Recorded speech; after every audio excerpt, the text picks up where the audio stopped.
What's up, guys? Welcome back to the YouTube channel. So in today's video podcast, I sit down with Garrett Terrell of Rocket Capital Fund. He is a former residential real estate investor, home flipper, wholesaler who's recently made a transition to full-time being invested in commercial real estate, mainly through mobile home parks. And he bought his first deal, which is about a 30-unit community in Montgomery, Alabama. He did that with almost none of his own money by leveraging some of his hard money lender relationships that he had from the residential world. But he's now started a proper syndication to go raise money and buy deals in all different markets throughout the US. Really interesting hearing his mindset and kind of the insights into what it was like transitioning from the residential real estate world to the commercial real estate world, what the returns look like, and how much money and different things you could generate through commercial real estate rather than residential. So if you are someone who's been looking to make that jump, or you're someone who's just got into the mobile home park space looking to learn how you could structure a deal to go raise money for it and scale up from there, this is a very interesting podcast, and I really enjoyed talking with Garrett. So before we get going, like always, this is brought to you by mhpvalley.com and credealaccelerator.com. Hope you guys enjoy this episode.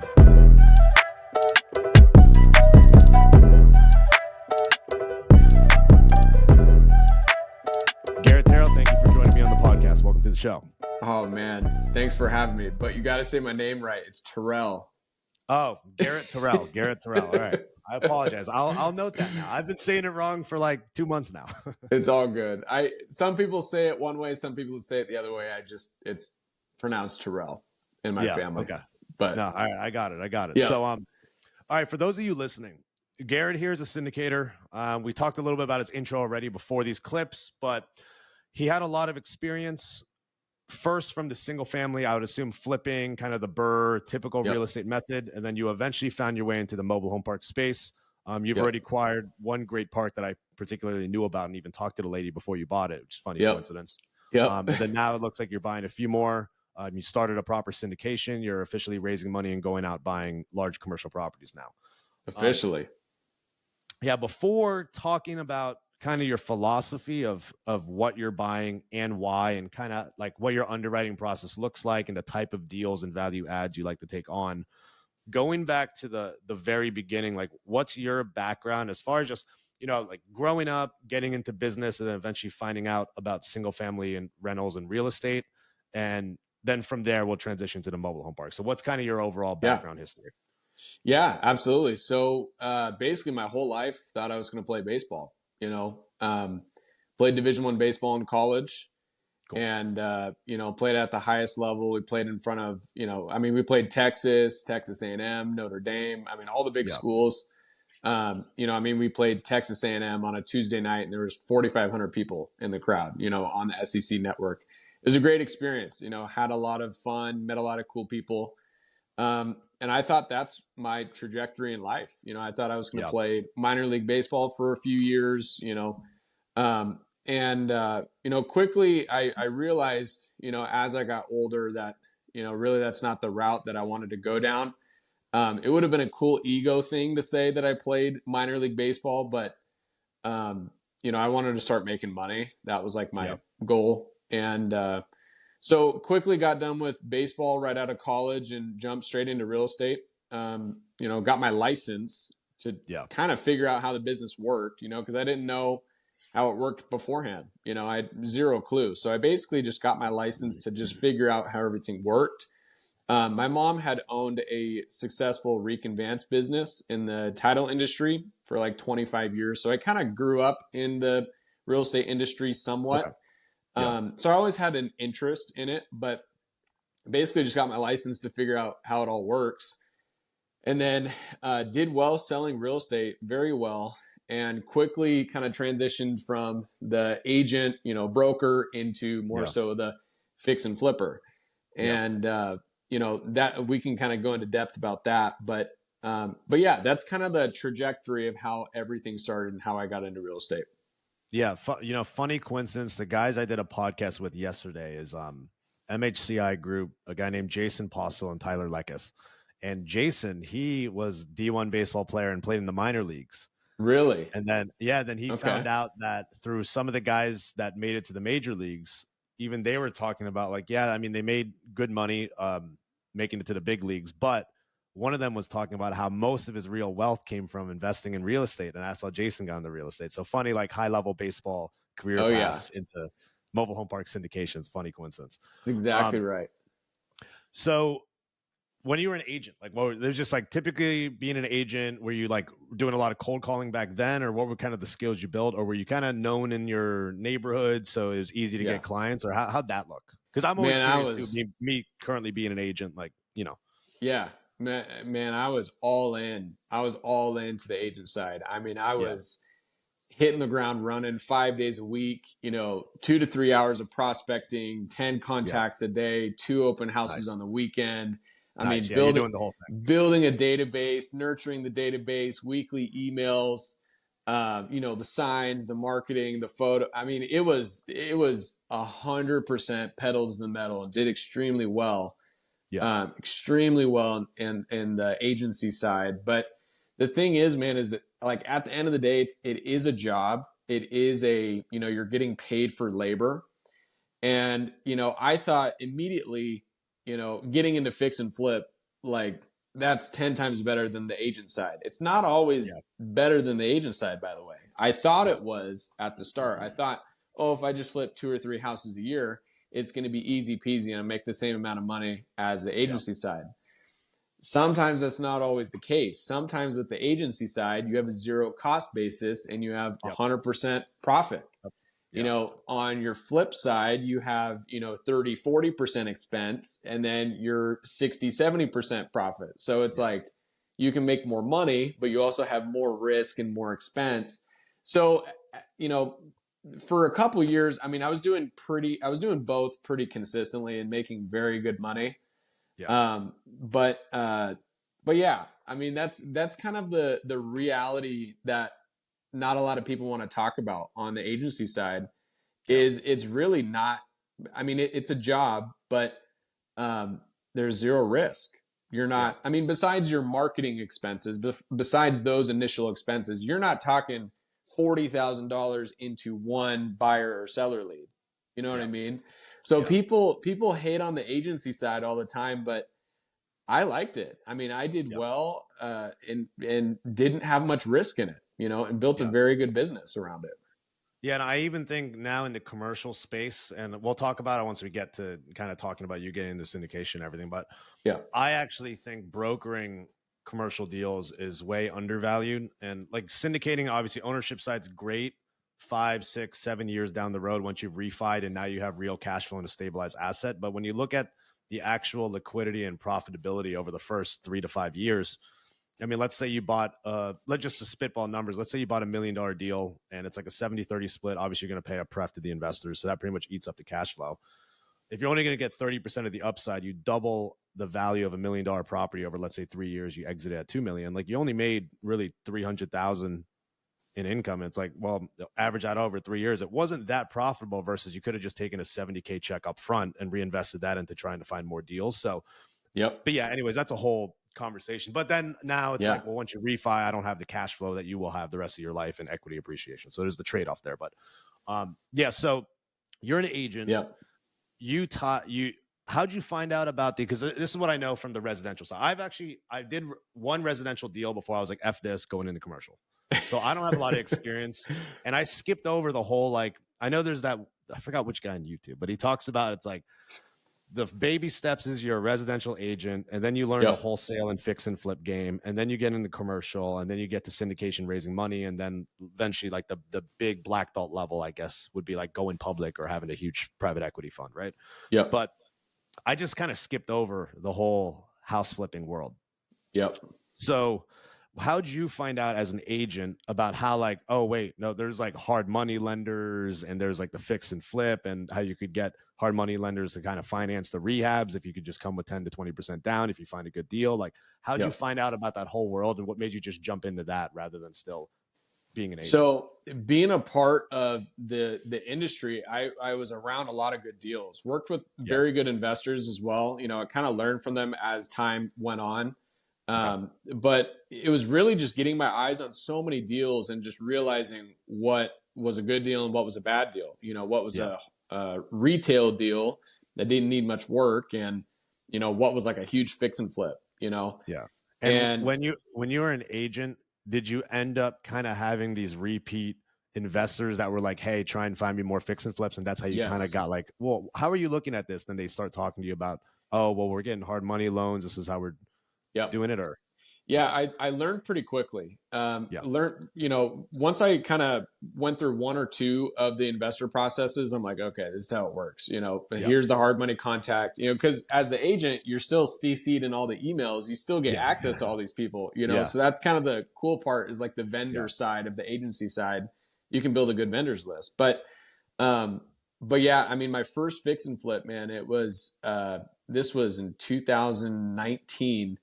There was a deal that was sent to me, and I was on an email thread or an email list from a wholesaler in a Washington Facebook group that was a real estate investing Facebook group.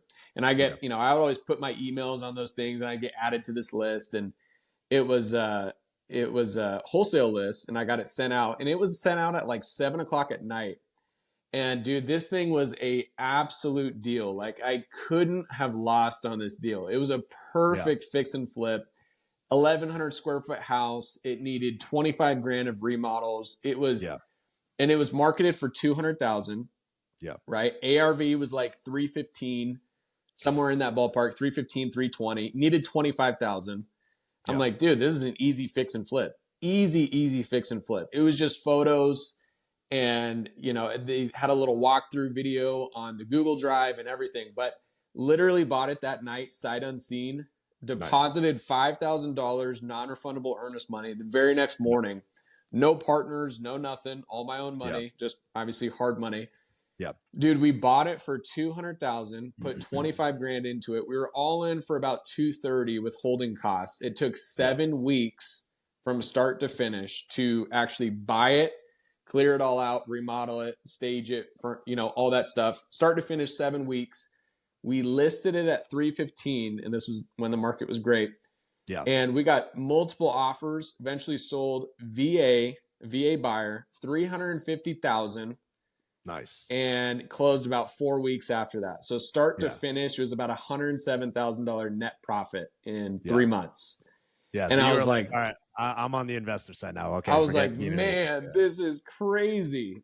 I mean, just getting that large of a check, I mean, it's life-changing money, and that's when I got hooked, and so after that, I started doing, 2 to 3 fix and flips a month. We were pretty consistent with that. And I would hold a rental every now and then, and burr it, but really we were very heavy on fix and flip. Yeah. Very heavy on fix and flip. And I would do some agency referrals, past clients, a couple open house leads every now and then. I would kind of cater to that business. I wouldn't be cold calling for 5 hours a day. But if you got a nice inbound lead, you're not going to say no to free money, essentially. Oh, 100%. Yeah. And if a past client texts you, hey, my mom needs to move to Texas, she needs to sell her house. Okay, we're going to list it, But my focus really from 2019 on up until 2022 was fix and flip. I mean, that was the focus. That was everything. What's something that I always found fascinating, and not to kind of harp on the single family stuff, because I know it's a mobile home park podcast, but what's really interesting to me because I've been to a handful of like real estate networking events, and it ends up being like a bunch of fix and flippers and hard money guys that are at these networking events.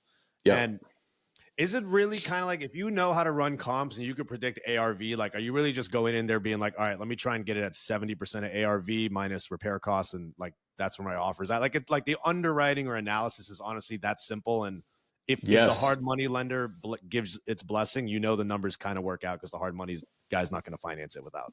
Pretty much. Yeah. I mean, it literally is. I mean, ARV times 70% minus repair costs was my max allowable offer, And so my hard money guy, I had built such a good relationship with them that they were requiring 10 to 20% down from most people.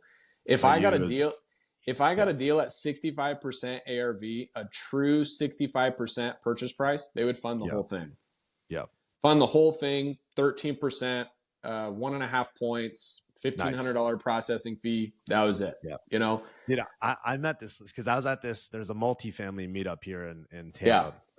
that one of my buddies was putting on, and then it ended up being like, yeah, it was like 80% of people were still like fix and flip dudes and stuff.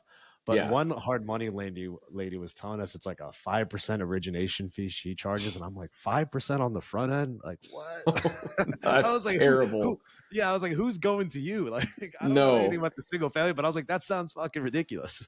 that's the bad thing about the single family side is it's such an Yeah, easier barrier to entry. You know, yeah. So you it's get like, a lot more abusive oh stuff, my and yeah, gosh. I mean, novice fix and flippers, novice contractors, novice yeah, listing agents. It's just it's such an easy barrier to entry. That's why I eventually just had to get out of it. It's just, yeah, I mean, any 18-year-old kid with a YouTube channel can figure out how to fix and flip a house or yeah, wholesale a house.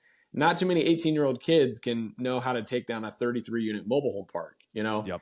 It's like, so in that range of knowledge, there's opportunity in that. And so So I did what I needed to do. The thing is, I did what I needed to do in single family, yeah, and I felt accomplished. I'm like, okay, I've squeezed all the juice out of this, yeah, like on the fix and flip side.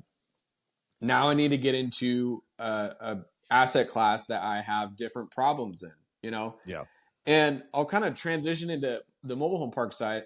Dude, I had no idea what mobile home parks were like 2 years yeah. ago. I mean, I had heard of them, but I never really like truly understood them.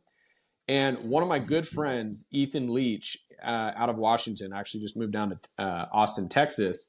Cool. He was known as like the mobile home park king, and Yeah, he's a few years younger than me, and he would seller finance these mobile home parks. Like he owned about 150 units 3 years ago, yeah, right? As a 24-year-old, all creative finance, all zero down, all seller finance, all 40-year, 50-year notes, like yeah, crazy good deals. yeah, yeah, yeah. And that was his thing. That was his bread and butter. And he's like, man, you gotta start looking at some mobile home parks. Gotta look at some mobile home parks. I'm like, what? A mobile home park? Like, Yeah. what is that? You know? And just over the time, we just started to continue to have conversations about them and compare and contrast from multifamily, 5% cap rates with 6% debt. That's not attractive to me. Yeah. And, just that whole industry in itself. But then there's like this little side asset class that's mobile home parks where it's basically multifamily, but they cash flow a lot more and there's less competition. And I'm like, okay, I like this asset class. I like it, Yeah. And I don't know what it was, but something about like mobile home parks just feels like comfortable to me. I don't know if that makes sense, but when you're talking like a 86 unit stabilized B class, apartment complex, 1984 build, Yeah, it's just the operations of everything, it just doesn't like flow with me, if that makes sense. Like, yeah, and everything with especially like nice multifamily and major MSAs, you're really having to predict upside of the deal rather than looking at anything that's in place because people are paying, like you said, a 5 cap for yeah. 7% debt out there. It's like, And there's zero cash flow. There's zero cash flow. But like, that's the thing too, is some people are self-storage guys. I know a lot of guys in self-storage that build them, all that stuff. Some people are just straight multifamily guys. Some people are senior assisted living guys. Some people are mobile home park guys. For some odd reason, I just feel comfortable with mobile home parks. Like it's just it's an easy process in my brain to understand. And maybe other people feel that same exact way with self-storage, and senior assisted living. It's the same exact thing. I just think we got mobile home parks. That's just what we got stuck with, Nice. And it's awesome. I love this asset class. So when you were you aware of like how commercial real estate works, like kind of underwriting what getting bank debt in commercial real estate looks like while you were doing the fix and flip, and you got established and now obviously you know what you're doing. I'm assuming you're making good money too. So when were you like kind of eyeing the industry and thinking like, okay, I'm going to get in commercial. I'm going to go through mobile home parks. That's going to be my first hurrah into it. And like, obviously you're enjoying it now. Like you just mentioned, you're a mobile home park guy, baby. But how'd that kind of look like? How'd that transition go? And I just started listening to a lot of Grant Cardone. I know he's very into the stabilized multifamily, but a lot of his principles really applied towards mobile home parks as well. And I'm sure self-storage, but it's just, I'm looking for cash flow. Like I'm buying for cash flow first. and banking on equity and appreciation in the future as just a cherry on the top, you know. But if you can arbitrage debt and cash flow from day one, like you're going to be in a pretty good spot in a year from now or 2 years from now, regardless, you know, because debt is terrible right now. And I believe it's only going to get better. Now, it might be stagnant for a little bit, but realistically, it's only going to get better from here on out. I mean, we're talking 8% debt. I mean, that's terrible, you know? So I really started listening to a lot of Grant Cardone, a lot of his principles. And the reason why I like commercial deals is that you're somewhat in control of how they're actually valued. With single family, this is the thing that really pissed me off about fix and flips is you can't control what they're actually valued at. It's all comp based. It's just whatever the comps say, that's what it'll be all worth. Comp based. Yeah. Oh, there's no control over, like, if you increase occupancy, no one cares. It's like, well, the comps say this and that's it. Doesn't matter if your income went up, income went down. Those are the comps. That's what it's worth. And dealing with these single family appraisers that, you know, think Mr. and Mrs. Johnson's house across the street with, you know, white cabinets is different than gray cabinets and the different price. And just, dude, all that drama. I hate that stuff. I hate that stuff. Dealing with single family appraisers appraising low or whatever. It was a nightmare. And then so like with multifamily, with commercial deals, you know, they're valued based on the net operating income. And so it's like, okay, you can assuming the appraiser knows how to underwrite it. I've dealt with some crazy appraisals. Assuming like, that on both, but there's a couple variables, a couple levers in there that you can control, lowering expenses and increasing income. In my brain, that feels like a lot more control than figuring out what Mr. and Mrs. Johnson's house across the street sold for, you know? And so that's why I like commercial, because you have more control of the deal. Single family, again, it's so easy to get into, but you have no control. It's literally all comp based. So that's how I kind of got my eyes open to the commercial side is, you know, this is a business. You know, it's not, nobody cares what the carpets look like. Nobody cares what the paint looks like. Like, what's the bottom line? What does it make? What's the net income? You know, I love that. So that's how I got into it. So as far as the parks now, the first mobile home park, was it the one in Alabama? Are you allowed to publicly say the parks you own? Some people come on here and they don't. I know you have a website that says everything. So no, we can talk about it. So it's ZH Trailer Park, right? Yes. What it's called? Okay. So did you buy that one? Name. Okay, that's the previous name. What's it called now? So it's it's my LLC's name. I'll keep that private just from here on out. But basically, the sign on the park still says ZH. You know, it's a large sign on the street. Yeah, so your Montgomery, Alabama park, essentially. Did you buy that with like the kind of single family MH mixed in the neighborhood one in town, or was that after the first one? Yeah, that was after the 33 unit. It was a part of the seller's portfolio that she was selling off. And we bought that about 2 months after the mobile home park.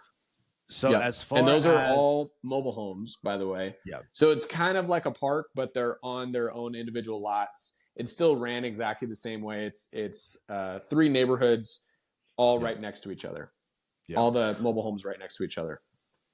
So as far as the 33 unit actual ZH Trailer Park, as we'll still call it, walk me through that first deal.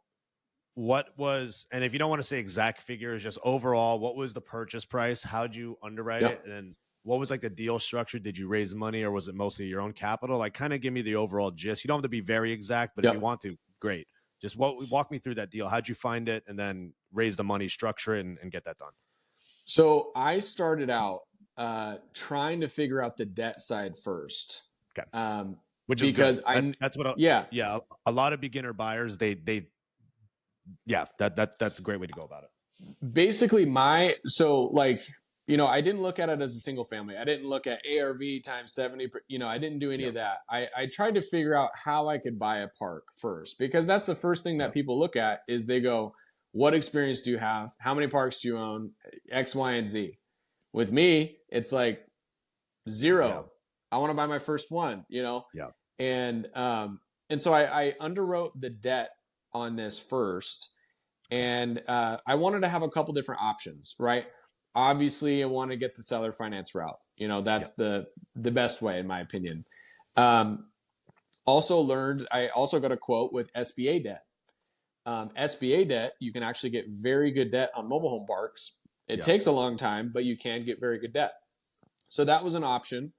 And so I got that debt, but also I knew that if the right deal were to arise, I could buy it with hard money.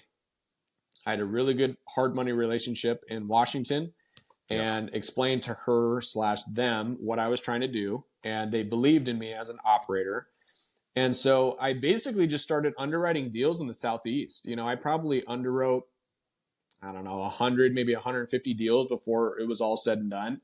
Yeah. And basically, I just looked at, like, my main thing, I didn't have any, systems or processes or anything like that to underwrite it. I basically looked at what I could arbitrage with the debt. Yeah. Like day one, what can I arbitrage with debt? Yeah. And so obviously I was looking for high cap rate deals, Yep. as do a lot of people, right? And there's nothing wrong with that. But I was looking at deals and looking at markets, and I was trying to poke holes in every single deal. And so when I stumbled upon this deal, I tried to poke enough holes into it, and I couldn't really go much further. I'm like, Yeah. maybe there's something here. Maybe I should look at this a little bit more in depth. The more and more I looked at it, the story with the property, how it's ran and how it's operated, it's not conventional. It's interesting in the eyes of a lender, but in reality, it makes very good money. And Yeah. so that was the story that was presented to the hard money lender. And I actually ended up buying this park with basically less than $20,000. Bought it for Yeah. 1.1 million. Wow. Bought it for 1.1 million, and it appraised 2 weeks before we closed with hard money. We got an appraisal done on it. It appraised for 2.04 million. Wow. On the purchase. And so Yeah. the hard money lender's like, dude, you're at 58% LTV. Like, we'll fund this thing. Yeah. They could care less. Yep. They have so much less risk than they thought they did, Yeah. And so they loved it, and I loved it because I didn't have to over leverage myself or, raise money or bring in additional money. I basically arbitraged the hard money with the current net operating income.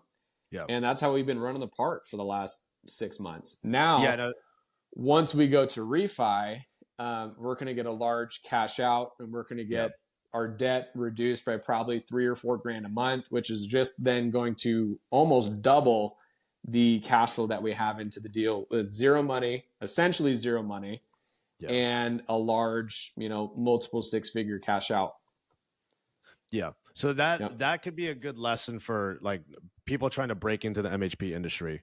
In the sense of, if you find a good enough deal and you actually understand the underwriting and you could present that deal as how great of a deal it is, like you could find the money, whether that you obviously had a hard money relationship, but honestly, right, if someone came to your hard money lender, you had some real estate background and you presented like, hey, we're getting this deal significantly below its true value.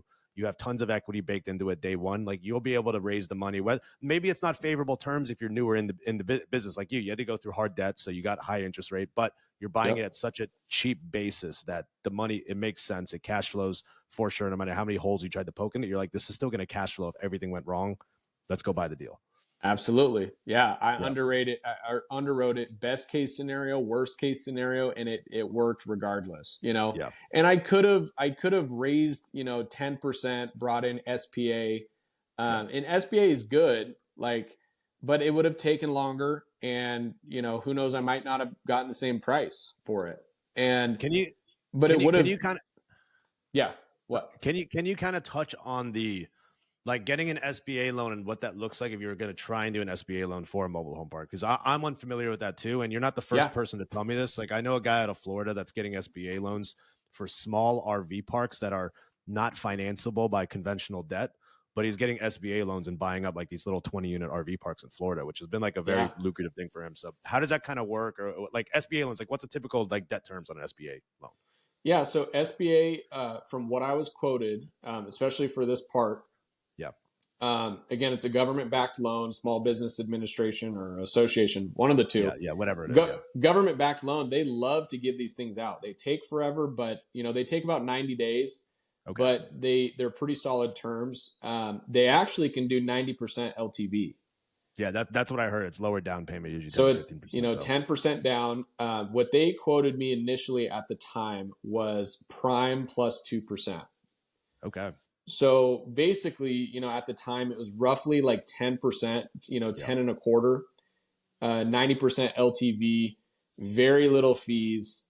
Yeah. I mean, at most it might have been a 1 to 1.5 origination fee, but Yeah. those are pretty good terms if you're a newbie. If you're new, and I mean, and you can buy a 13, 14 cap deal, and come in with 10% debt with only 90% LTV. I mean, it's not a bad deal. Yeah. But I just ran the numbers versus the hard money, and I wouldn't want to put that amount of cash, my own cash, because at that time, remember, I wasn't raising any money then. Yeah. This is all my own money. This is just me as a single operator. So, I ran the numbers versus the hard money, and I figured, hey, I can just hang on for the hard money for 6, 7, 8 months, and then do a refi and be fine. And that's my exit out of it. So that's what I chose to do. But pretty good SBA terms. So how did you initially find this particular deal? Was it through you cold calling yourself, or did you have some type of bird dogs or brokers or wholesalers, or what was the process there? Couple bird dogs in Alabama. I originally really liked Texas and Alabama and Georgia, some parts, obviously really Florida. Shitty, yeah. Some parts Georgia, of Georgia, it's hit or miss. Sometimes it's like generational poverty or a great area.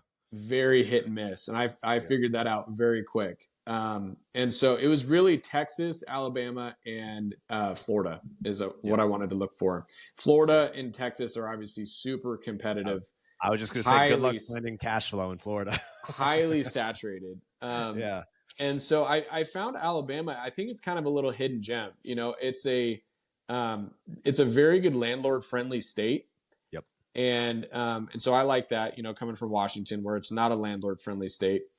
And so I just started underwriting deals. I had a couple bird dogs there. Some of the major markets in Alabama are actually very solid markets. I mean, Montgomery, Birmingham, Huntsville, Tuscaloosa. Those are 4 major metros with very good statistics, and there are definitely deals there to be done. Yeah. I just had a couple bird dogs, couple brokers start sending me deals. Actually, a few multifamily deals at the start. Smaller 20 to 40 unit apartment complexes. Yeah. And then a couple mobile home parks sprinkled in here and there, and underwrote probably about 20 to 25 actual parks in Alabama before I made the purchase. Yeah. And then I saw this one, started poking holes in it, and then started investigating it, getting into it a little bit more in depth, and ended up buying it. Yeah. So, funny thing, I was actually talking with her right around the time you guys just went under contract, because she just mentioned she went under contract, and she was giving me like loose verbal numbers over the phone, and I'm like, I could beat that price out. But she was already under contract, so I was like, oh, fuck. Like, I wish I called her 3 months ahead of time. So that's great deal you got, man. Great deal. Thank you. Yeah. She had kind of told me the story. She had a broker previously that had iPhone pictures on the property. It was a local guy. He had never done a commercial deal. He was a friend. Yeah. They had known each other for years. And I think he listed it at like 1.5 with iPhone photos. Yeah. And no financials, no T12, no rent roll, no nothing. Yeah. Just and classic. Then so but she had it was $1.5 million almost 2 or 3 years ago, Yeah. And we got it for 1.1, very good deal. Very, very good deal. Marcus and Millichap actually was on the listing side. And they're professional and solid, and checked the boxes and did everything, but but yeah, they obviously have a much bigger presence than just a local guy, Yep. with iPhone photos. Yep. Yeah. Um, but yeah, she had quite a few offers, and I just built rapport with her. And she actually purchased the park 25 years ago with an SBA loan. So I originally wanted to go through with an SBA loan, and so we had that kind of rapport over that. And I kind of shared my story. I'm like, look, I'm 28 years old. Yeah. My wife and I we're trying to build more passive income for our family, and identified your park as a deal, and we want to move forward with it. And Yeah. so built rapport, and she accepted our offer, and yeah, that's kind of how it played out. Yeah. No, it's very interesting that you actually have like the equity yourself in the deal because you didn't have to go raise money and do any like syndication splits. So you actually avoided what I No. think is the bad thing about syndication is that Yes. you really don't see any cash flow or money yourself as the GP on the front end unless you get some profit on the fees, but it's always minimal if any at all. A lot of times you're in the Yeah. red on fees anyways because closing costs and things go wrong with the property. So yeah, it's interesting that Yeah. you acquired your first park and are legitimately getting cash flow yourself from it, which is very unique Yeah. in the world of raising money and buying commercial assets. So Zero yeah. outside investors. Yeah. Yep. So now going forward, actually just stay focused on that deal. And I know I'm honing Yeah. in on this one a lot, but the first one's always the hardest. Once you know how to Yes. underwrite, you know how to get debt, you have experience, things open up a lot easier. How'd you know how to underwrite expenses, or did you not know? And eventually you just found out like, oh, I did this wrong, but thank God it cash flows. Like how'd you know, like, hey, here's the line items, here's what I should assume for R&M, here's where I could take Yep. rents. Like, how'd you find all that out, not having MH experience? Well, from underwriting tons of deals and seeing Yep. similarities between a lot of the deals. So, I mean, I inherently knew that park owned homes have higher expense ratios than tenant owned homes. And that's without talking to mobile home park Yeah. experts or It's anything like just that. That's just yeah, literally logic. from logic, but also from repetitions, from just constantly looking at T12s, constantly looking at rent rolls. And and so the park had on the purchase, I think it was a 42 or 44% expense ratio. A lot of the tenant owned parks were somewhere in that like 25, 30, 35% range, which is not bad. But the thing is with our park, our average rent is about $1,100 a month. Yeah. So I mean, it grosses a lot, and in that part of Alabama, I mean, there's some 2-bedroom, 1-bath apartments that don't even rent for $700 a month. Yeah. So we're collecting a lot higher of a market rent, but we're obviously paying higher in expenses. We're paying for all the utilities. There's obviously ways to value add, and I understand all of that stuff, but basically just on the purchase, it was a good net operating income for the amount of debt that I was getting on the property. So really just came from repetition. Yeah. And then how's the condition of the park on homes? Because I know just that side of Montgomery, it's typically like older 70s homes. Like, do you have a lot of older park on homes there? Yeah, a lot of late 70s, early to mid 80s. Yeah. Surprisingly, a lot of them have actually been remodeled. And we're at 100% occupancy right now. So, Nice. so I mean, they are, and she's done a good job of keeping the park up to date. I mean, paved Yep. roads, landscape, cut down the trees. I mean, these actually are remodeled and they're long-term tenants. Yeah. Not just, throw a coat of paint over the top and replace a couple of the door hinges or whatever. I mean, Yeah. these are actually like vinyl LVP flooring, paint inside. I mean, they look solid, so a lot of these have been remodeled. A lot of them are long-term tenants. And our average tenant base is right now is about 3.5 years. Yeah. So these people like it, and we only had to remodel a couple of the trailers.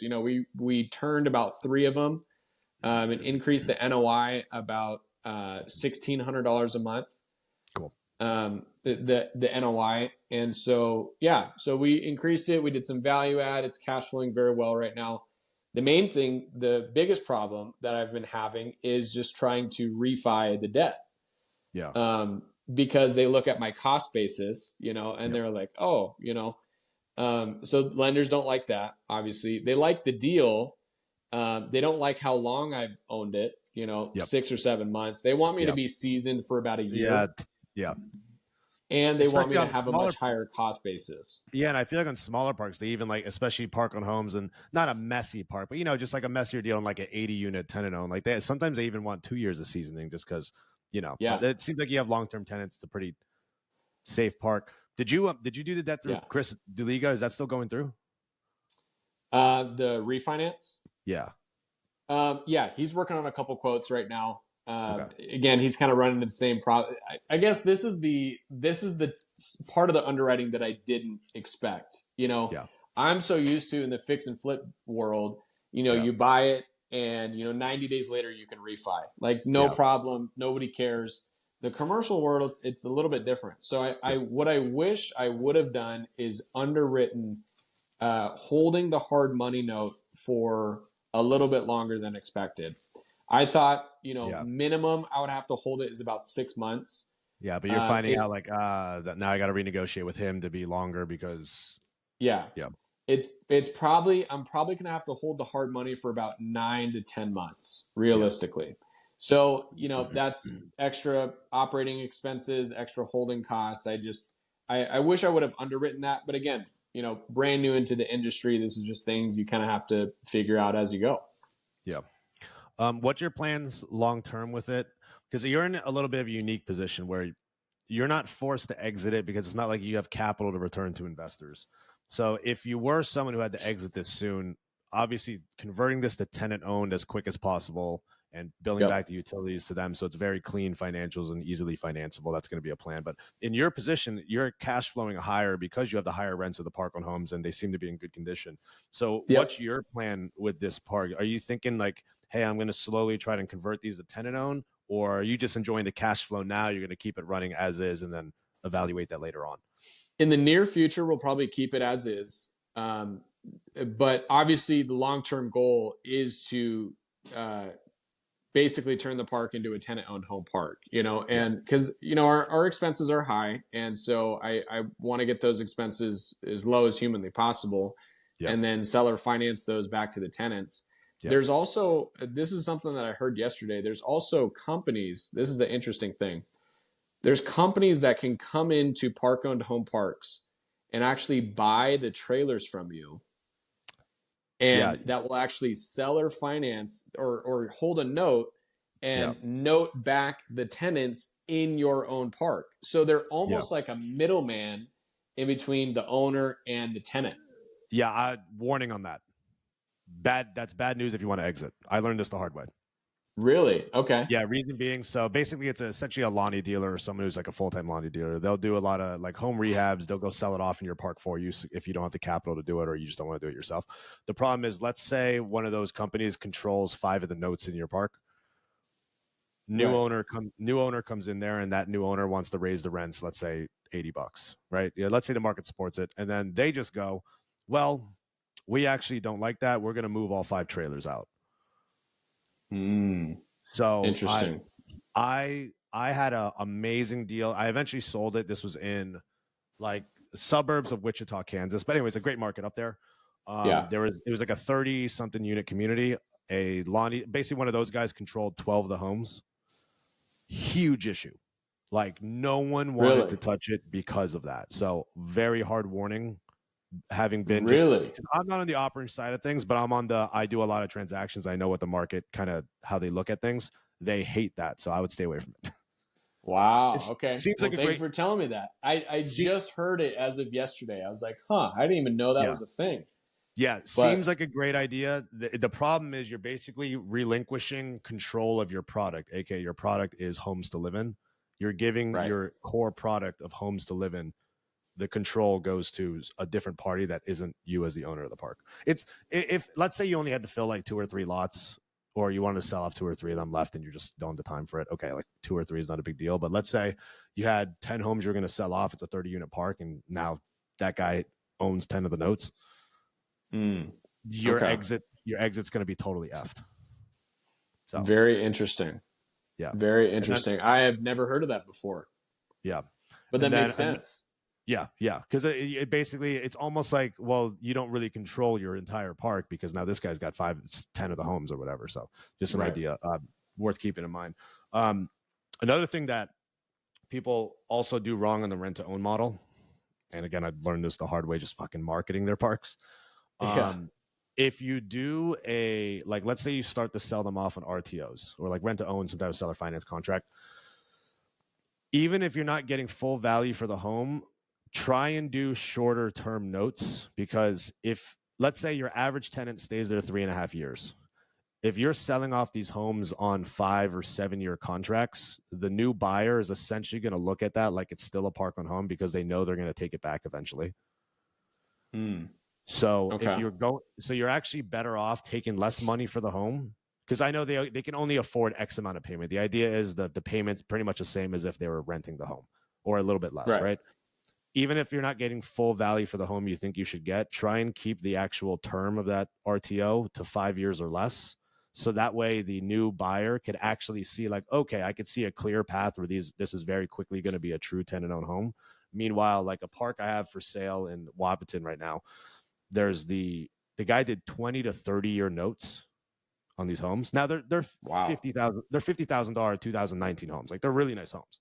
But yeah, it's like when you look at a park and it's got a 30-year note, who's living in a mobile home in a trailer park for 30 years? So lenders aren't financing it as a tenant-owned park, because they're like, well, it's a park on home. It's a park on home park. So yeah, something very interesting. Just being in the MHP space of what I've learned the hard way, because I was like, oh yeah, just I would advise clients just RTO everything, and then it didn't go as planned. So basically, the gist is to charge a higher lot rent, do a cheaper RTO rent. Yeah, just allocate more to the lot rents. Yep. And bill back utilities. Yeah. Very interesting. Okay. Yeah, but definitely, I never even thought about that way. Yeah, so like even Airbase, at least it's somewhat financeable now. But if you look at what the financials were before, basically what I told him, he was charging the same rents, so his income was honestly the same. He did like a slight increase, but I was telling him like, well, instead of charging $225 to $260 for lot rents, make the payments exactly the same total per month, but just have them all sign agreements that we're going to allocate the lot rents to $345. And now banks now it was like, oh, we could actually get this finance now. Now, obviously, it has other issues with the park that made it not sellable at its price, but like the same. And this is where I think there's a flaw in the mobile home park space. I have a theory that this changes in the near future, but it is ridiculous that a park could be making the same amount of money, but all we did was on paper allocate more to the land, and now all of a sudden the evaluation of a park goes up. Yeah, I think part of that is just lenders are just new to the game in the MH space, because that seems a little ridiculous. Like, I'll give you an example of something that happens in Florida parks. In Florida, you have people charging $700-800 for a park on home, a really old, shitty mom and pop park in Tampa, Florida. But the lot rents in Tampa, Florida are at $800. So I know owners that came into parks, they bought it seller finance at a super low basis, and literally all they did was just give the homes away and set the lot rents at the same home payment. And then now they go refi with the bank at like double the value. And it's like, hold on, there wasn't anything materially different with the actual income of this park, but we just on paper attributed it to the land, and now all of a sudden it's more valuable. Like, I think that's a flaw in banks' underwriting. So that's so interesting to me. I mean, I think you kind of really hit it on the head, because I mean, it's the same net income. It's just they're almost looking at, who has the liability in this scenario. Does the tenant have the liability? Does the owner have the liability? Well, the owner is actually getting the note. He's getting the debt, personally guarantee of the debt. If he has more of a liability than, let's say, the tenants in this scenario, okay, we're going to offset that liability and lower our risk, right? Yeah. So it's almost like they look at the overall expenses as being put on the tenant as less liability to the owner. Yeah. And so they're going to offset that and give you a bigger valuation and cheaper debt. It's like that. Yeah. That doesn't make any sense. Yeah. And then here's the other thing too, with the tenant owned. And this is why I think is another flaw with evaluating like that, just being around the industry. So let's say that example I did in Florida sells off the home successfully. And like, actually this person did do it. He bought it for like $600,000 and refied for 1.5 in like 7 months, something crazy. Wow. But And actually, he gave a lot of the units that were vacant and down. He just gave them away at free lot rent for 2 months as fixer-upper homes. So he actually infilled it without actually having to rehab the homes himself, which is another crazy thing. But that's another crazy thing. yeah, so zero cost on rehab. That's amazing. Yeah, but wow. like if you think about this, all right, sure, they're tenant owned, but can a 1970s trailer truly be moved? No, it's going to fall apart if you try and move it. No. So, yeah, lenders will be like, "Oh, we like tenant owned so much more than park owned," but ultimately, the owner of the park's still going to be liable for that home because he still owns it. If that person wants to move out, they're just going to abandon the trailer. Yeah. So, like, yeah, it's like, what do you mean? Oh, tenant owned. We'll finance it now, but it's park owned. We don't want to touch it. It's like it's the same thing. They're paying it. The money's coming in. Like, I don't know. Like, I got 2 years of tax returns showing and P&Ls. The money's coming in, but no, we won't finance that kind of income. Only this kind of income. And it's a little wild. Before I got into this, I had zero clue about the park owned, tenant owned drama. I had no idea about this whole side of the industry that everybody cares about. Because I literally thought when I got started in this, like, 5 or 6 months before I bought the first park, I didn't even know what the difference was between a park owned home and tenant owned home. I had never heard it to the scale. Yeah, you're like, I'm cash flowing, baby. I don't care. I'm cash flowing. Let's go. Yeah, I'm like, this is the net operating income. Yeah. Who cares what the lot rent is? Who cares what this is the net operating income? But they're like, oh no, tenant owned. I had a hard discovery on the purchase process of this because a lot of the purchase lenders for the park wanted to know if it was tenant owned. That was a consistent question that I was getting. And again, that's another one of the reasons why we ended up using hard money on the purchase is because it is a park owned home park. That did cause a little bit of red flags from the lending side. And so, I mean, literally 80-90% of the lenders out there lend on tenant owned. Yeah. Very few lenders lend on park owned. And so even the process, like, I don't know what your opinion on this, but the process of actually turning a park owned home park into a tenant owned home park, I feel like gets glossed over in the industry because from me as an operator, I think that is extremely difficult. Like having those individual conversations with those people, walking them through the numbers, having them go through everything, what type of conversion rate that you're having with these tenants. What if they leave? What if they want to stay? What if they don't want to be a tenant? You know what I mean? I feel like that is a giant process within itself, converting park owned to tenant owned. What's been your experience with that? So the operators I know that do it really well, and I'm talking about like the independent syndicators, independent owners, not the large guys, because the large guys they're selling off homes that are brand new homes and major MSAs. That's a totally different situation, right? But, and like in this case, I see like there's a huge emphasis on we really want you to be a homeowner and to own your own home, and we promote home ownership, which is that kind of a scam. I'm like, honestly, you're doing it for your own personal gain. You don't care if they own, like, you don't care about their home ownership. And honestly, it might be a bad deal because it's an older home. But so the emphasis is we want to emphasize home ownership, and to get them to do it, because they're going to be like, well, what happens if I want to move out? Just say, oh, we'll actually have in the contract, we'll buy back that home, obviously pending inspections to make sure you didn't trash it. We'll buy back that home at X amount of thousands. So actually, if you want to move out, we'll give you $1,000 or something. So that's a way that people will kind of sell it. Interesting. Yeah. Now, is that? I feel like there's a lot of there's a lot of with that. Yeah, I've seen like different things all over the board. But yeah, if you're pushing the level of home ownership, but you also have to think about this too. And this is what, again, another thing that I learned, and I'm still trying to figure out how to balance it. Like when you're looking at median home values, the issue that we have in Montgomery, Alabama, is like single family homes can still be bought in like the low to mid 100,000 range. Yep. So a 30-year mortgage on a home of that price is a comparable payment to like a home payment. So it's actually hard to sell off homes in a 150,000 median home price market. Meanwhile, if it's a 250,000 plus median home price market, it's easy to sell off homes because it's like, oh, the payment for this 3-bedroom, 2-bath mobile home is significantly less than the 3-bedroom, 2-bath stick built. So that plays into it too. And but I've seen in the worst of markets, people sell off stuff in RTOs and people finish out the payments and it's true tenant owned. And I'm like, there's something else at play here. So yeah. So it seems like almost, with some of these cheaper markets, I mean, again, I don't know exact numbers, but I'm thinking of 15, 20, 25, $30,000 note on some of these, a 3-year note with a couple $1,000 down, or, maybe $20,000, $3,000 down, 3-year note, or somewhere in that range. That seems like kind of like the sweet spot. Cause, even on some of our other, the offsite portfolio, we call it.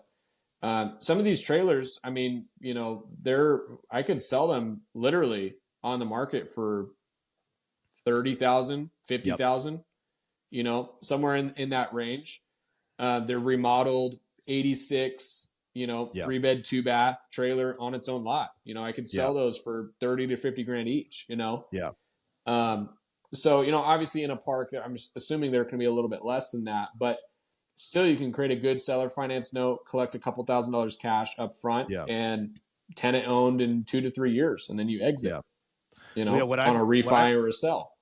Yeah. What I've seen as far as park on home values, in the case of selling your park, other investors will usually pay from 25 to 50% of market value for the homes on top of the lot rents.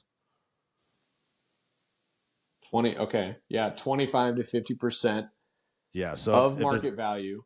Yeah. So if there's ever, let's say you have all these homes and you're like, all right, total value of these homes, realistically, I could probably sell them off over time at X amount per home. So total value, let's say you had 10 homes worth 30K a piece each, you might only get like 100K of value for those. So that's where it's like, okay, whenever you have the chance, try and sell it off on your own. And then what might be a good is try and partner with like a local bank or someone that does chattel loans. So that way you could actually help assist tenants on getting their own loans so that they truly buy the home from you rather than that would RTOs. be nice. Yeah, but that's hard. What is it called? Chattel? Yeah, chattel loans. Okay. They're tough. Most lenders don't do it. And if the buyer's not qualified, it's hard to get them approved. But these are things I've heard. I have nothing to do with operations, so just spitballing ideas. But all right, rolling into now. So you've started Rocket Capital Fund, which is a proper syndication structure where you're going to start raising money, buying bigger deals, I assume. Yep. Do you have kind of are you going to be raising money, I'd assume, like a deal by deal basis? I heard that you're already close or under contract already on your next purchase. And then what is kind of the structure, and are you raising money for that? Like give me kind of the loose details. Yep. So I started Rocket Capital Fund basically about a couple weeks ago. It came from the idea of, in September, October last year, I was at the point where I had like 4 or 5 deals under contract, couple single families, obviously a couple multifamilies. Yep. And I was just curious. I was like, hey guys, I've been using my own money for the last 5 years. All my followers, all my friends, family, whatever. Would anybody be interested in passively investing in real estate? Like I had zero clue where this was going to go. Yeah. Made an organic Facebook post.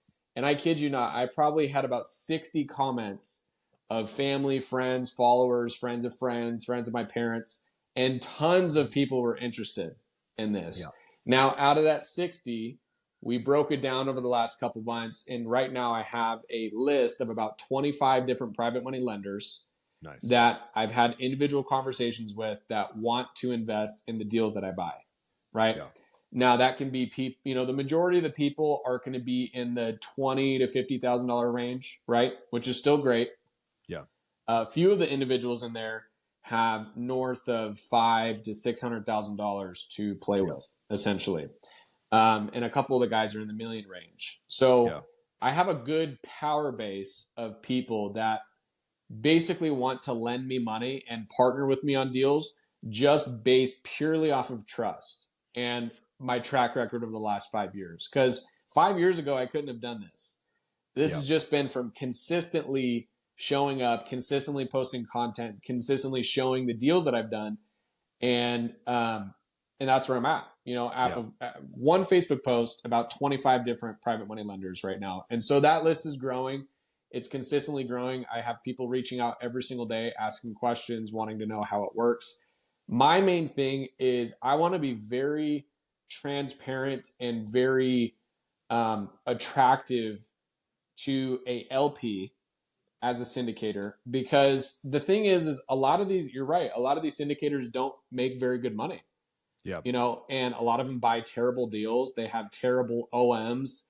They don't make any money. They make all their money on the fees, right? They Yeah. charge 2 to 5% on fees, and that's what Yeah. they make.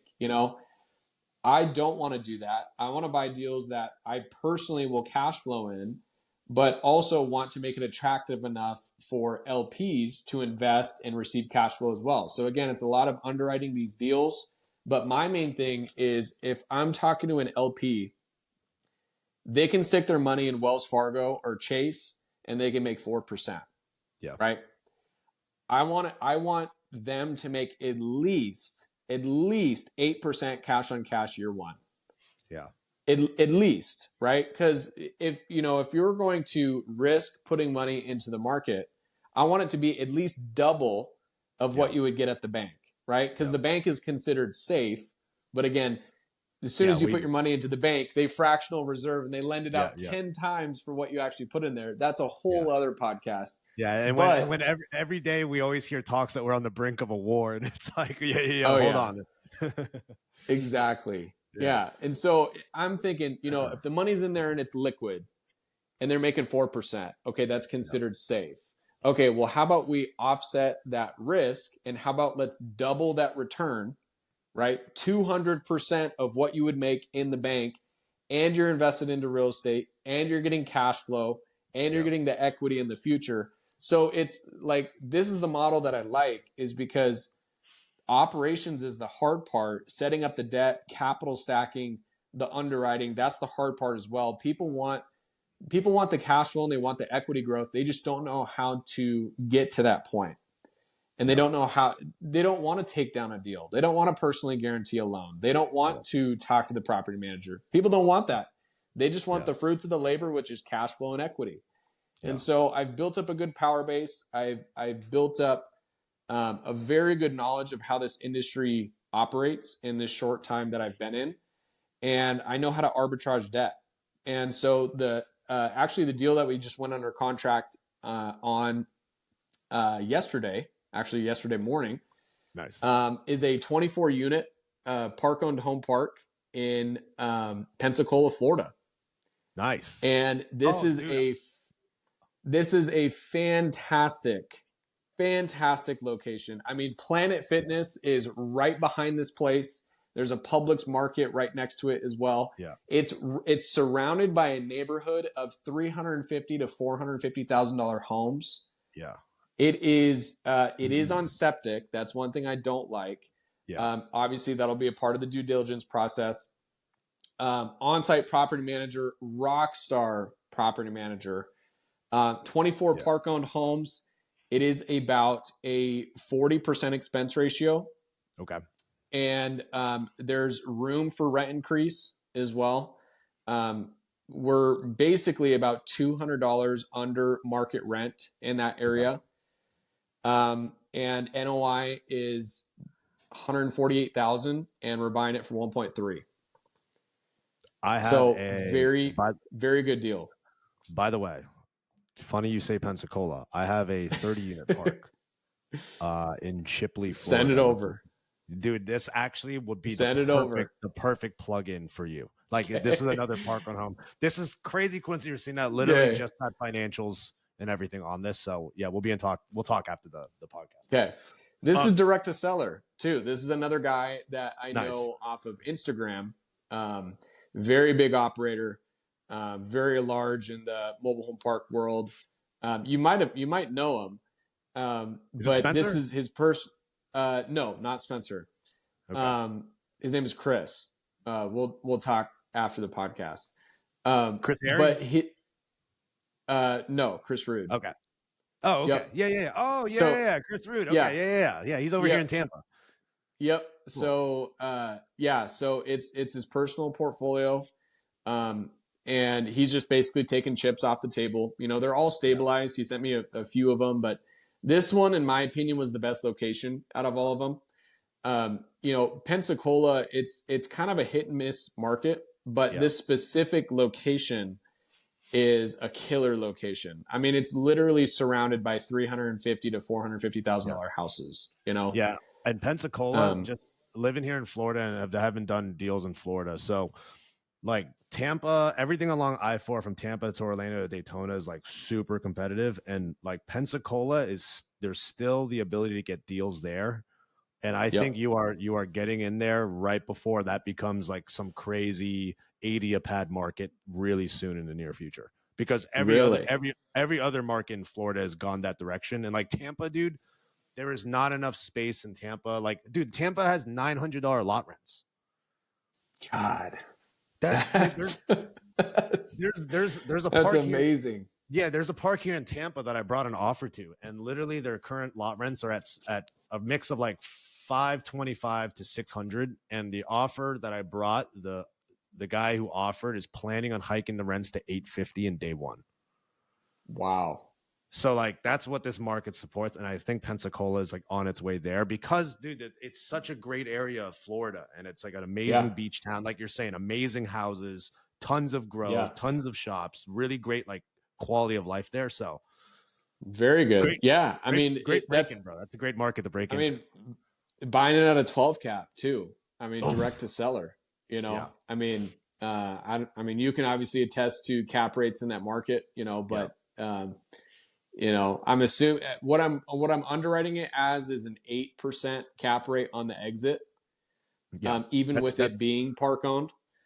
okay. Um, Basically right now, I mean, I'm walking into equity day one, Yeah, especially with, raising private capital. I mean, tentatively, I've basically raised the equity for the deal in 2 phone calls. yeah, Because people are interested in it. yeah, They understand the opportunity. They like the deal, and the thing is I can still pay with the amount of cash flow in the deal. I can still pay an 8% cash on cash year one to the yeah, investors. So they like that, but they also like the upside of the deal. yeah. And who knows? Maybe I don't do a tenant owned situation with this park. Maybe it is a park owned home Yeah. park. Maybe we just raise the rents $200 and build back some of the utilities. Maybe we do that. What are the rents at right now? Just out of curiosity. Current rent roll is $19,400 a month. Okay. Yep. So basically, rent is going to be increased about $150 to $100 per unit in April. Okay. And even at that point, we're still $100 under the market for what the market's yielding. Just hit them for the full 200. You know what the Florida mindset is? I'm gonna tell you this is what the owners in Florida tell me. All right. Show me the Florida Bible. It's way Show me different the than Florida. every other state. Yeah, because I've done deals in Georgia, South Carolina, North Carolina, Alabama, and then obviously throughout the Midwest and in the Northeast. They don't even think like this in the Northeast, even though rents there are crazy. The Florida mindset is because you have such a disparity of where rents can go because the population growth has just been crazy the last 3 years. It's insane. They're like would you rather piss off the tenants consecutively 3 years in a row or just really piss them off in year one? And if they're going to leave, they were going to leave anyways the second and third year pissing them off. So you might as well just hit them hard day one. If they're going to leave, that's the market. Go find another cheaper place to live. And wow. I'm telling you, man, I know some operators that have done double the rent day one type shit, like double. And I'm wow. But that is some big balls to do that. That is some big balls to do that. Wow. I know one operator, dude, that the whole park kind of like came together and sent a letter saying we're not paying rent. But then no way. He got eviction notices on everyone, and guess what? They all paid rent. Wow. He called the bluff. Yeah, he called the bluff. Wow. Florida's wild, man. And then like Ben on our team just sold an RV park down in like down in the Keys, like Key Largo or something. And that was at a 2 cap. I'm under contract in Winter Haven right now on like a 24 unit park. cap rate, dude. It might be like it's below market rent, seller finance, but it might be like a 3 cap. Like, it makes no sense day one. But obviously, Wow. there's the upside, and you could. This guy doesn't have his rents allocated correctly. Like, they actually don't have to increase rents that much. They just got to allocate it better to lot rents. But there's Yeah. a lot of yeah, Florida is like its own beast, and I hear Texas is the same thing. Like, if you got a park in Yeah. like on the outskirts of Austin, man, they're just hiking rents 350 day one. Like, whatever. Oh Welcome yeah. to the game. Like, Well, the only thing that makes me nervous about Florida, not necessarily nervous, but one of the downsides, you have to look at the market, is yeah, the insurance and the taxes insurance are killing everyone. Yeah, growing like crazy right now. yeah, I mean, even on the 2022 P&L, I mean, taxes were at $5,500 a year. yeah, P&L for 23, taxes were at $8,100. yep, I mean, almost a 40% increase. yeah, And insurance it probably can be the exact same thing. So yeah, you yeah, have to increase. The thing is everything else is getting more expensive. yeah, I don't understand why lot rents and park owned home rents should not be following along or, yeah, going side by side, because gas is more expensive. Everything's more expensive with inflation right now. These people can't expect their lot rent to stay the same or their yeah, park owned home rent to stay the same when the property taxes are literally doubling in 1 year. What do you yeah, expect these owners to do? yeah, Like, we're getting charged with more money too. Our expenses are going through the roof. yeah, Why are your expenses not going through the roof? We're yeah, both in this together. It's not just yeah, you get the luxury of not having to pay any money. It's like, yeah, man, we're all experiencing this inflation thing. And so I think tenants almost kind of expect it yeah. Dude, somewhat. this 30 unit deal in near Pensacola I'm talking about. Are you getting banked out on this one, or seller finance? You said. Yeah. Nope. Bank debt. Okay. Might be Yep. worth trying to look at this one and maybe wrap it all together, because 60 units way easier to get finance, or 55 units, whatever it comes out to, exact unit count, way easier to finance than I'd love 24. to look at that. Yeah. Yeah. I'd love to look at that. Um, as far as For investment sure. returns, like when you're making calls, getting together the capital for this, Yep. obviously the 8 to 10% pref, like, you're trying to give them really good cash flow, but what are you doing, like, overall, like, deal structure? Are you saying like 8% pref, and then we're going to do like a 60-40 on the back end, 70-30? What's kind of your overall structure, or is it kind of wide open? You know these people personally, and you're working through something creative. Well, so it's actually it's not an 8 to 10% pref at all. It's actually, because again, I'm looking at total universal cash on cash return to the investors, Yeah. right? If they invest $100,000 year one, what is their bottom line return that they're projected to get on that money, right? Yeah. That overall projected universal return is going to be in the ballpark of 8 to 9% year one, right? So typically how I have it structured right now is a 6% pref Okay. and 20 to 30% equity in the deal, right? So me as the guarantor, I am taking 70 to 80% of equity in the deal. I'm not charging any fees as of right now. That could change in the future, but not taking any fees. Basically, I'm banking on cash flow. Like, that's my main thing. Is I want the investors to get paid cash flow. I want to get paid cash flow. I don't really care about the fees as of right now. That could change in the future, but right now we're focused on cash flow, right? Operating the park better, getting the rents raised, getting the expenses lowered, and then exiting in a 24 to 36 month timeline. That is especially for this Florida deal, I'm saying 36 months. Realistically, it could be 24, could be sooner. Yeah. But I want to set those proper expectations to where, they're not calling me after 12 months saying, hey, can I get my money out? Yeah. Even though I probably could refi at that time. But again, Yeah. I'm trying to be extremely conservative with these numbers, because, after a decent amount of hold, I want to do a full burr and refi all these guys out, and then give some type of equity multiplier on the exit. Yeah. So again, internal rate of return on this Pensacola deal, is going to be, again, it's going to be somewhere in the ballpark of 14 to 16%. That's what I'm over a 24-month hold. They're going to get all of their money out. Like, that's the main thing. They're going to get all their money out, but their actual internal rate of return on the capital is going to be in that 14 to 16% range, you know? And on this one, are you planning to, after like that 24 or 36 months, are you planning to refi and then they stay in the deal, or is it a true exit you're thinking about selling off? Probably a refi. But it depends. I mean, it depends on the market, but you know, the goal is to hold these assets long-term in cash flow, right? If something changes and pops up, of course we'd love to sell it. We'd love to get a great offer for it, right? But the goal is to basically refi the investors out of their initial capital, right?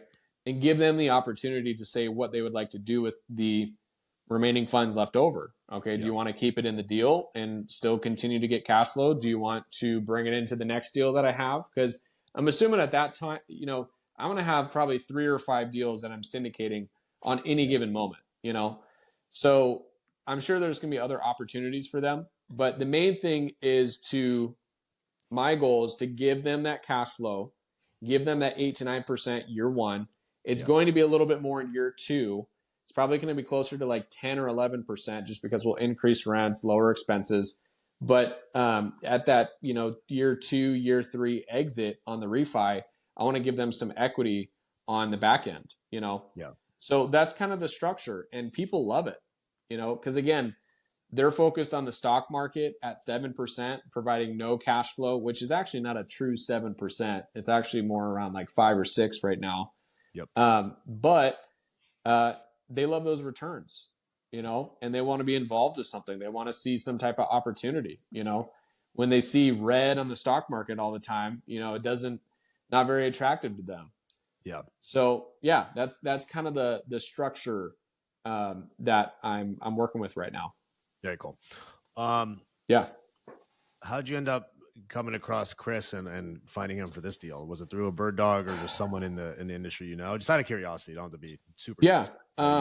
So one of my friends and business partners actually knows Chris and is pretty good friends with him. Cool. And he had mentioned them over the years, you know, because again, this mobile home park community, it's relatively tight knit. You know, there's not too many people. I mean, you can probably count on, you know, 2 hands some of the biggest mobile home park guys out there. Yeah. It's a very tight knit community. You know, so word gets around, and I had started following him a couple years ago and was interested in some of the mobile home park content. And he had just posted, you know, hey, thinking about selling a couple of my deals, you know, reach out if you're interested. You know, we talked, we had a conversation, and he sent over some of the financials. We underwrote the financials. Yeah. And one of the deals ended up sticking, you know, and that's kind of how it played out. Nice. This is cool, man. So, all right, personal Yeah. questions, then we'll wrap this up. Yeah. As far as personal questions, so you have a wife? Do you have a kid? Not yet. Nope. Nice. Trying for it.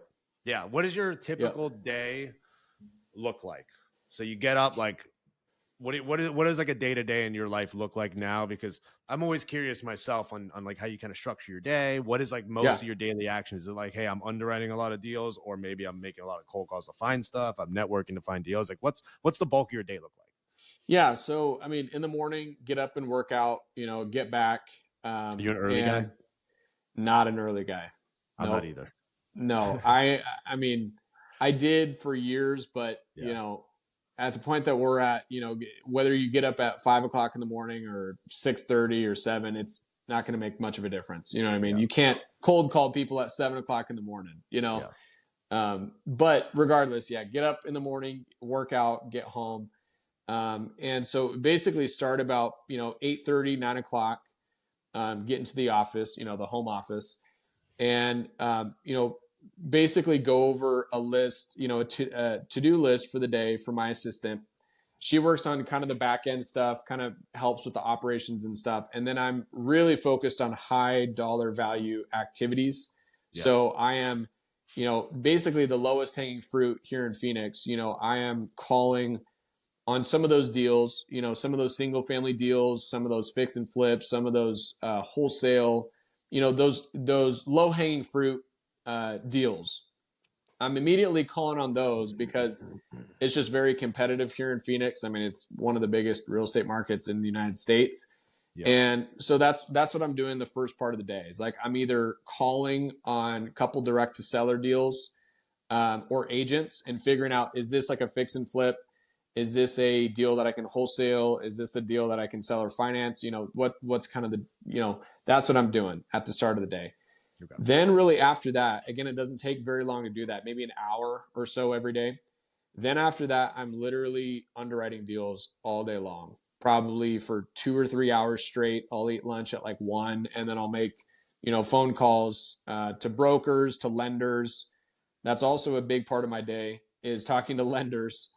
And, because I'm always in some form of refinance or something, some type of purchase, Yeah. And, it's really split up into 3 parts of the day. First part is the single family stuff, the fix and flip stuff, then underwriting mobile home parks, multifamily, and then later on in the day, calling brokers and lenders, strengthening kind of the network and the vendor list. And that's pretty much it. And then dinner at 6, and then done for the day. Nice. Yep. Awesome. And then any new creative things? Because it seems like you got the new website up. You are still somewhat actively posting on social media. Do you see yourself trying to grow kind of like a very clear brand and go wide with the syndication and fundraising? Or, I mean, right now, obviously you're trying to build the track record, raise money, buy deals, and, make a ton of money, right? Make a ton of money for your investors and everything. But do you see a large vision where you try and go wide, and maybe you're doing webinars and raising money from like around the US? Is that kind of the goal, or what do you see this over like a 10-year trajectory? Yeah, that's kind of the goal. The funny thing is, with social media, I kind of have a love-hate relationship with social media. So basically back in the day, back in 2018, 2019, my wife and I built a pretty large social media very fast. I mean, in 4 months, I went to 134,000 on TikTok. Nice. She went to 60,000 on YouTube, my wife. We had a couple of videos organically pop off on YouTube and just hit the algorithm at the right time. And what was crazy, man, was literally when this happened, I mean, we had like 4,000 or 5,000 on Instagram, and we had one video pop off, and we got like a couple million views on it. Yeah. And literally I woke up the very next morning and my phone was buzzing like crazy. And overnight, organically, we hit like 5,000 followers each on Instagram. Completely organic too. We've never paid for followers or anything like that. I know a lot of people do, but literally overnight, I mean, we hit the algorithm correctly. It was really, really cool. And, we focused a lot on just posting on social media. But again, we didn't have like a clear like brand or like vision or image. I was just like recording stuff that I was doing and people like to watch.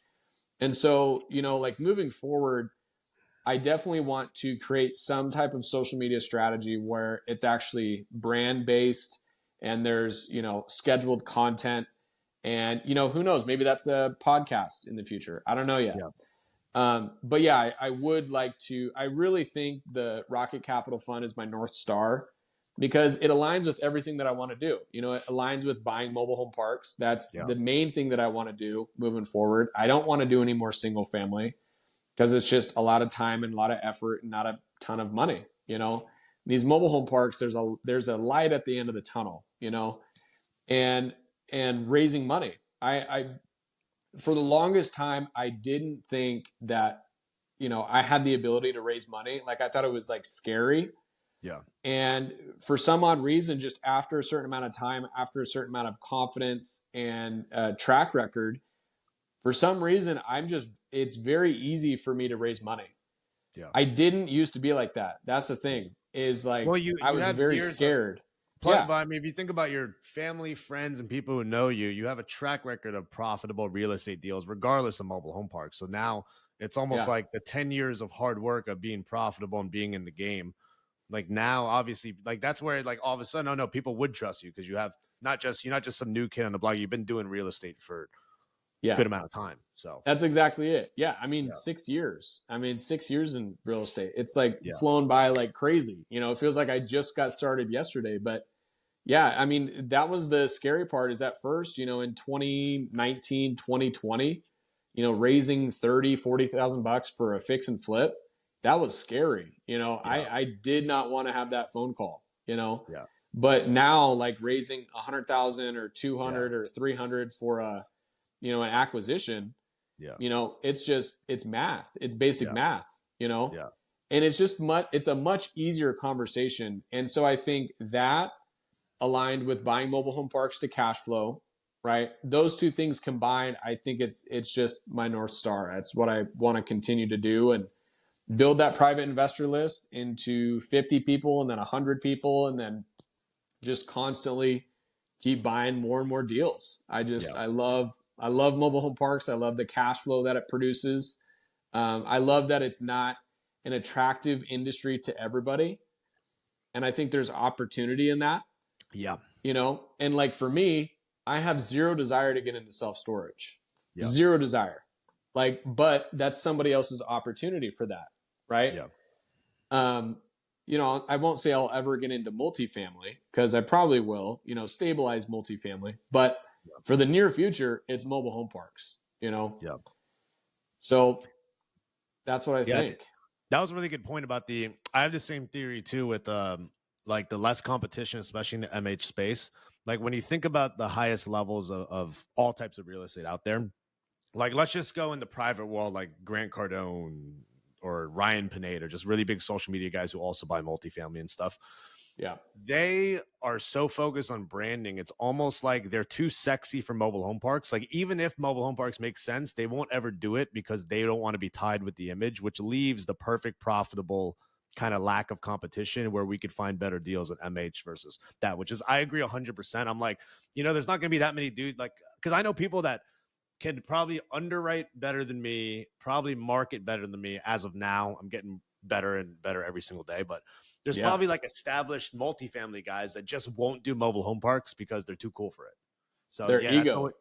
that's a moat that we have in the MH space that is very interesting and total. Dude, 100% I could care less. I could care less what people think. You know, it's like, do you want a cash flow and pay your bills, or do you want to look cool on Instagram? Yeah. Like, do you want to look cool on Instagram, or do you want to get cash flow every month? It's like, that's the reality of it. Like the apartment buildings, they look great. The drone photos, they look awesome. It looks so cool. You'll get a bunch of likes, you know, but it's like, you got to pay your bills every month. You know, I mean, these multifamily deals are not cash flowing right now. Yeah. You know, a 4 and a 5 cap with 6.5 debt. I got quoted for a 65 unit multifamily in Phoenix, small balance loan. Yeah. With CBRE, 80% LTV, 6.49% debt. Wow. And the actual deal was a 5.2 cap. Deal. So it's like C class. Yeah. Wow. So you can buy a 5.2 cap and get 6.5 debt. Yeah. And look cool on Instagram. Yeah. Or you can buy a 12 cap with 8% debt and actually cash flow. And you can cash flow $4 or $5 grand a month. What would you rather do? Yeah, and even with the mobile home park, you still have the same potential rent increases because the demand for affordability is growing at a crazy rate. Like that's another thing people on the outside of the MH industry really overlook. Like as median home values and cost of living goes up and wages are slow, like as that gap widens, the more need there is for mobile home parks. So that's something interesting people aren't looking at. 1,000%. And nobody's talking about that. Nobody's talking about the affordability crisis in America. Yeah.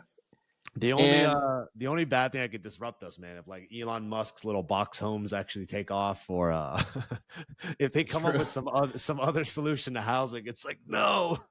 I know, those micro houses, that could be something. I just think, I think it's really hard to lose when you're arbitraging good debt with affordable housing or low income housing. Yeah, you know, because there's always going to be a demand there. You know, there's always going to be a demand for affordable housing. And when you can set up good debt and capital stack that debt in a good market with properly managed, it's hard not to lose. Yeah. Like it's very hard to lose when you have that situation and that whole picture built. Because then it's just a waiting game, you know? Yeah. Like Pensacola, I mean, even Florida, just in general, has blown up these last few years. Yep. Same with Phoenix. I mean, these markets, if you buy and hold, capital stack right, manage it well, it's hard to lose, you know? 100%. And I think affordable housing is going to be more valuable and more sought after in the near future than luxury housing. High-rise condos, $39.50 a month in rent. Yeah. I don't know how much demand those are going to have in the upcoming years. Maybe in the tech markets, maybe in the Miamis and the Seattles and stuff like that. Yeah. Those techie guys will always want something like that to rent. But these outskirt cities, the mom and pop, the $900 to $1,200, $1,300 in rent, dude, that's going to stay filled forever. That's going to stay filled for the next 10 years. Yeah. Like, I mean, that's the backbone of America's rent right there, is the $900 to $1,200 rent. Yeah, because anyone like, how does someone raise one or two kids and have a family and work a blue collar job? It's literally not possible without mobile home parks. Where are they going to live? They can't have roommates. They got kids and stuff. So yeah, it's inherent need, and it's only getting more and more desirable and demanded. So I just hope people. Well, I was just gonna say, I hope people don't realize how much money these make, and they don't want to buy them, so we can buy all the rest of them. I know. We don't want more people coming in. Like we want to keep the mom and pop dilapidated mobile home parks to ourselves, so we could go rehab them and make them better. We don't want too many people getting involved. So exactly. And again, I mean, even 5 years ago, I mean, nobody was talking about mobile home parks. Yeah. Nobody was talking, like 5 years ago, like in 2019, 2018, like the cool thing to do was BRRRR. Yeah. That was like the cool thing, like the buzzword. Everybody was talking about BRRRRs. Nobody was talking about mobile home parks and yeah, I mean, so the proof is in the pudding. I mean, I've noticed a lot of operators have gotten into the mobile home park space just because of the yield that it makes. And so it's a good thing, but it's also a bad thing because it's more competition. Yeah. But the proof is in the pudding. I mean, the thing is I care about the cash flow. That's the number one thing. People are like, do you buy for equity or what do you buy for? The correct answer is you buy for cash flow. Cash flow can save you from a bad deal. Now you want to protect that cash flow in a good market with good debt, with good tenants, with good management. I understand all that, but you got to buy for cash flow day one, and equity is going to follow that. You can't do unless you want to do a flip, unless you want to be in the flipping game and buy a 2 cap, infill it for $1 million and then sell it at a 6 cap or whatever. You can do that, but again, that's in my opinion a flipping job. That's a W-2 flipping job. I want to be an investor. I want to receive passive income, right? Yep. I don't want another job. I don't want to clock into something and clock out. So love the mobile home park world. Yeah. Well, Garrett, awesome podcast. I appreciate you coming on and giving a bunch of your insights and kind of your journey into how you got into the business and everything. As far thanks as for having me, dude. How could people reach you? If someone wants to invest, if they're interested in partnering on the deals, what's the best way to get a hold of you? And do you have any current deals? I know the Pensacola, you probably got capital commitments already, but what's the best way to get in touch with you? Yeah, best way to get in touch with you guys is go to Instagram, Garrett_Terrell on Instagram. I'm most active on Instagram, also on TikTok and YouTube. Not as active on there as well, but Instagram is where you can find me. And if you want to go to my website, it is rocketcapital.fund. And go on there, create a free account, and just get added to our weekly email. We won't try to sell you anything. We'll just keep you in the loop of our deals. And currently have an offering right now. I mean, it's February